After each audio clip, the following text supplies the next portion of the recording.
Merry Christmas and happy holidays. I hope you're having a great one with good food, good people, and maybe just a little curiosity for the strange and forgotten corners of history. If you enjoy uncovering lost technologies, survival secrets, and military innovations that still matter today, please subscribe to the channel and join us as we explore the hidden stories most history books skip over.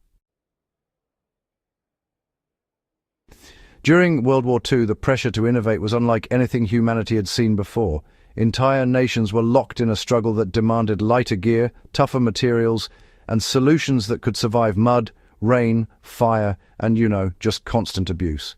In that environment, a little-known fabric quietly emerged, one that outperformed modern tarps in almost every way. It was lighter, waterproof, incredibly strong, and so effective that its use became tightly controlled. Today, it's largely forgotten, despite being one of the most practical materials ever fielded in wartime. The fabric was not designed for comfort or fashion. It was built for survival. Soldiers needed shelters they could carry without adding weight, ground covers that wouldn't rot, and protective layers that wouldn't tear under stress. Traditional canvas, while durable, was heavy and absorbed water. Rubberized materials were waterproof but stiff, noisy, and prone to cracking in cold weather. The solution came from an unexpected hybrid approach: tightly woven cotton or linen fabric treated with specialized waxes and oils.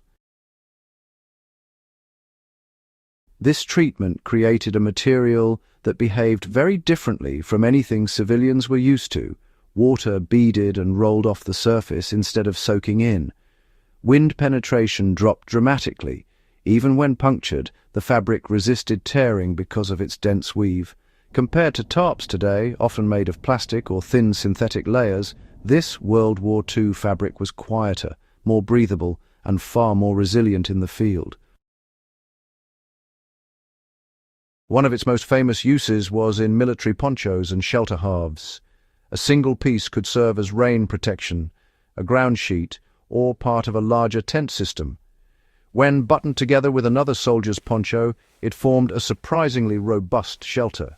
Soldiers quickly learned that this fabric could be dragged over rocks, frozen solid, or folded thousands of times without catastrophic failure. That reliability made it invaluable. What truly set it apart was how it aged. Modern tarps degrade quickly. UV light weakens plastics, seams split, and once torn, failure spreads fast. The World War II fabric aged differently. With proper care, it actually became more water-resistant over time, as the waxes settled deeper into the fibers. Small cuts didn't race outward. Instead, the fabric locked around the damage. In survival conditions, that difference could mean the line between dry and hypothermic. Because of its effectiveness, production and formulation were closely guarded. The exact wax blends varied by country, but they often included paraffin-based compounds and natural oils, chosen for flexibility across temperature ranges. This wasn't something a civilian could easily replicate at home during the war, and that exclusivity added to its mystique. Some variations were restricted to specific units, especially those operating in wet or cold environments. After the war, however, priorities shifted. Synthetic materials promised cheaper mass production. Plastics were easy to mold, seal, and ship. The old fabric required maintenance, rewaxing, drying, and care. In a world moving toward disposability, that was seen as a disadvantage rather than a strength. Slowly, the material disappeared from mainstream use, surviving only in niche outdoor gear and military surplus. Today, when people rediscover original World War II ponchos or shelter halves, they're often shocked by how well they still perform. Decades-old fabric still repels water. Stitching remains intact.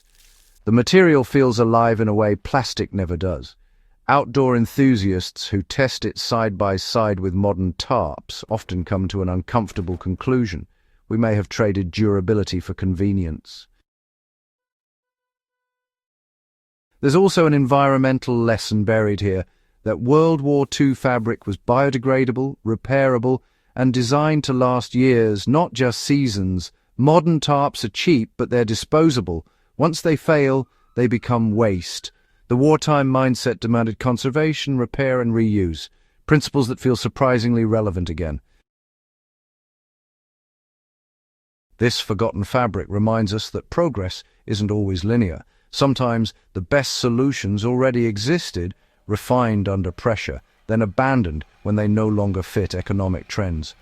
World War II forced engineers to prioritize performance over profit margins, and the results still stand up today. So next time you throw a torn tarp in the trash, consider this. Nearly a century ago, soldiers relied on a fabric that could do more, weigh less, and last longer. It wasn't flashy, it wasn't cheap, but it worked every time it mattered.